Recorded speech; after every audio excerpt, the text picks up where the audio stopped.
Okay, well, welcome to our last new section for the semester, which is good because we're coming right up to the end. This deals with resonance phenomena. Unfortunately, we can't set up a lab and show it to you, but I did post the one video of the Millennium Bridge in London, which has some interesting resonance in it, and we'll actually explain why it occurred the way it occurred by the end of this video. So, if you remember, last time, we derived a formula for the amplitude of the particular solution based on the input omega. So omega is what we can change in terms of the frequency of the input. Okay, so 2 pi over omega is the period, and of course the reciprocal is the frequency. So we're going to be changing that external force. Notice we're not changing the amplitude of the external force. The amplitude of the external force was F1. When you divide it by the mass, that's what E1 is. That's a constant. But the resulting magnitude of the particular solution is variable based on omega, even though the input isn't variable. Okay, well, we want to find out what value of omega makes this as large as possible. And obviously, we want omega to be a positive thing, real valued. So we need to take the derivative of this thing and set it equal to 0 to find the critical points. But that gets really messy because it's in the denominator and inside the square root. So let's do a little thinking first. If we look at the denominator, to make the fraction big, we really need to make the denominator small. And of course, to make the denominator small, we need to make the thing inside the denominator small. So we're going to take g of omega to simply be this lambda squared minus omega squared plus 4b squared omega squared. And then note that whatever value of omega makes g the smallest will make f the largest. Okay, so let's go ahead and we're going to solve that. It takes a little bit of doing, but let's see here. G prime of omega. Remember, omega is a variable, lambda is a constant. So we get 2 times lambda squared minus omega squared to the first. And then we take times the derivative of what's inside with respect to omega, so times negative 2 omega. And then we take the derivative of this term with respect to omega, which is simply going to be 2 times 4 is 8, b squared omega. And we want to set that equal to 0 to find our critical point. Okay, well, let's do some factoring here. First of all, I have a common factor that looks at 4 because I have 2 here and 2 here. So we're going to get 4, and we have an omega here and an omega there, so we have 4 omega. The negative here is going to flip the order of subtraction there. Okay. So the 2's got factored out as part of the 4, the omega got factored out, and the negative got handled by reversing order of subtraction. And after we factor out 4 omega, we're left with 2b squared. And we want to set that equal to 0. Well, the zero product principle set tells me either this has to be 0 or that has to be 0. Well, if omega equaled 0, remember your forcing term, capital F of t, is F1 cosine of omega t. Well, if omega was 0, it would just be F1 because cosine of 0t would always be 1. And so that'd be applying a constant force, which obviously isn't going to give you any amplitude. So that one's not the one we want. So we want omega squared minus lambda squared plus 2b squared to equal 0. Or omega squared equals lambda squared minus 2 b squared. My writing platform here is getting a little shaky, so I'm going to put something in the corner to keep it from flopping on me anymore. Okay. Okay. And we're going to take the square root. So omega, let's plate omega. It's going to be the square root of lambda squared minus 2b squared. Now, if you remember, when we had underdamped motion, which is the situation we're interested in, we got our solution had an e to the minus bt, and then you had a sine lambda squared minus just plain b squared times t, and a cosine of lambda squared minus b squared times t. Okay, so what's different here is the 2b and the, or not having it there. So let's look at what the actual solution would be. So our x of t is going to be, when we're in resonance, e to the minus bt times c1 sine lambda squared minus b squared square root t, and then plus c2 times cosine square root lambda squared minus b squared times t. So there's the complementary part of the solution. And then we're going to have our a sine of root lambda squared minus 2b squared. Now again, this is when we hit resonance. So taking omega to be that, plus b cosine of square root of lambda squared minus 2b squared times t.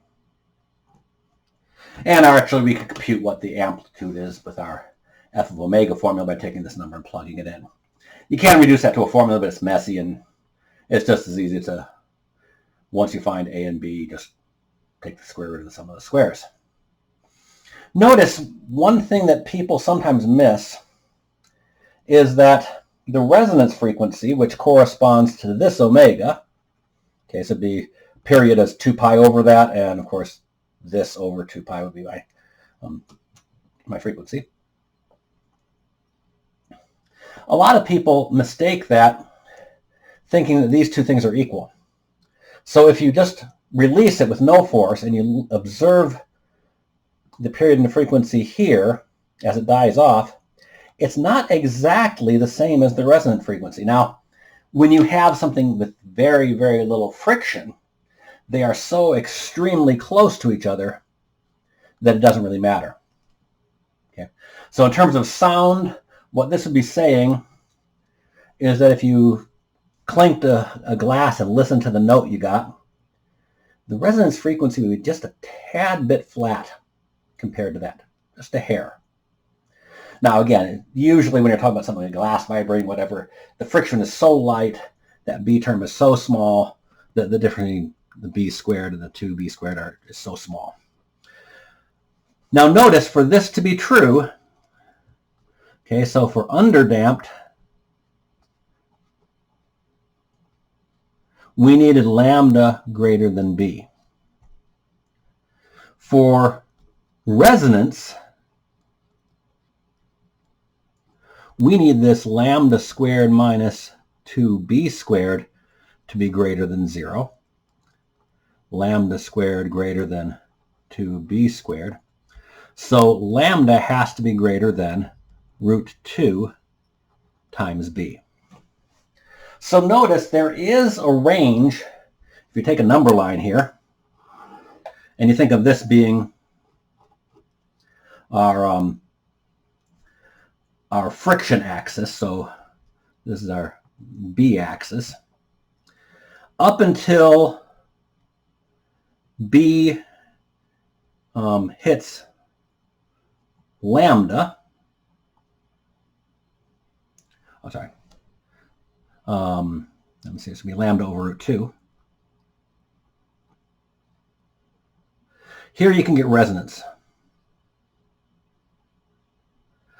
if you choose the right frequency. Between lambda over root 2 and just plain lambda, you get underdamped, but you can't get resonance. If you're Mythbusters fans, that was the problem that breaks that bridge experiment. The first one was in this case where, yeah, you could get it to oscillate, but there was still too much friction for you to create resonance. And we'll see why that happens. And then, of course, once B gets bigger than lambda, so you have more and more friction, then you get the underdamped case, and there's really not much interesting going on there. Let's think about what this relationship means in terms of the mass and the friction and all the various terms. So remember, lambda was root k over m. B was the friction coefficient over 2m. Okay, so lambda greater than root 2b is going to be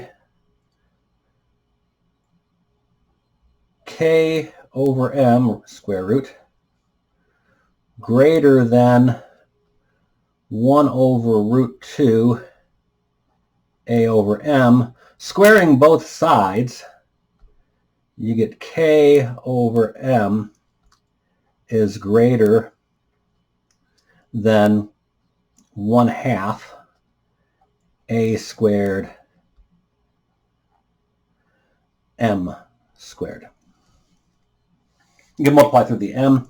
So my k, my spring constant k, has to be greater than 1/2 a squared over m. And of course, you could reverse this, and you'd have a has to be less than. It looks like root 2. Root 2km. Could be another way of putting it. Okay, so that's what you get for resonance. Now, the trick here is that on this term, the mass is linear in the denominator, and this side, it's quadratic. So notice, if I double the mass, this side gets halved, this side is quartered. So what that means is the more massive something is, the easier it is going to be to resonate. Okay? So big things like to resonate more than little things. If you go into some engineering design, they often try to make sure things can't resonate, because obviously if you have resonance in most things, it's going to cause it to break. Although obviously in music, stuff like that, you're trying to create resonance to create notes. Okay, so what happened in that bridge that I promised to tell you about was that without people on it, this was not satisfied. And so there was no resonance on that bridge. However, when enough people got on, notice the increased mass over here had more effect than over here. All of a sudden, this shrank enough that it went below this, and all of a sudden, you could have resonance again. And that's why they do make the comment in the video of it seemed like an on-off switch, and that's the way this resonance works. It feels almost like an on-off switch. It's either there or it isn't there. There's really no in-between. And that's what startles people. And so, yeah, as long as 10 people were on the bridge, no problem. But the minute they got to a certain mass of people on the bridge, all of a sudden it started going, and the harmonic force was their stepping, because once you get any sway at all, people tend to sway together, and that created the cosine wave coming in. And of course, the worse it got, the more they swayed, which actually amplified the wave even more.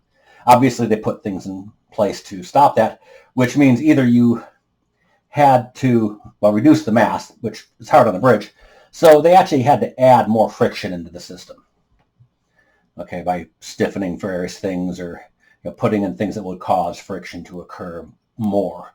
And that would then, of course, stop it by increasing the numerator of that. And again, that's a quadratic term. So if you double the friction, you're multiplying that by 4. And since it, the mass of the people, the amount of increase here was not such a huge percentage, it didn't take a whole lot more of the friction. Okay, well that's one of my favorite examples to get to. I'm glad we were able to finish with that. The one section at the end of this chapter we had to skip was you can actually set up resonance in an electric circuit. Okay, you have an alternating current coming through your wall outlet, which is a sine and cosine wave. And if you're not careful, you can actually get an electrical circuit to start resonating, which is often a bad thing. But unfortunately, we don't have the time on, and obviously we can't set up all the electronics and everything like that with this being done online. So that ends our new material. I'll be putting out a few videos with some samples and a sample final exam. You'll get to choose sort of when you want to take your final. I know some of you might want to get done quicker. Some people might want to get done later. You probably got a note from the college that they're allowing you a choice of grading systems. So whether you want to do a pass, no pass, or the letter grade, I'll probably give you a certain amount of choice in terms of how to do the final, in terms of how much it'll count. I'm still debating exactly how that will work. But try to design it so the final can't hurt you, it can only help you. That's basically my goal. So I'll be in touch with exactly how that works. And I hope you're all staying healthy and sane, being cooped up inside. And we will post a few more things in the next day or two. You take care.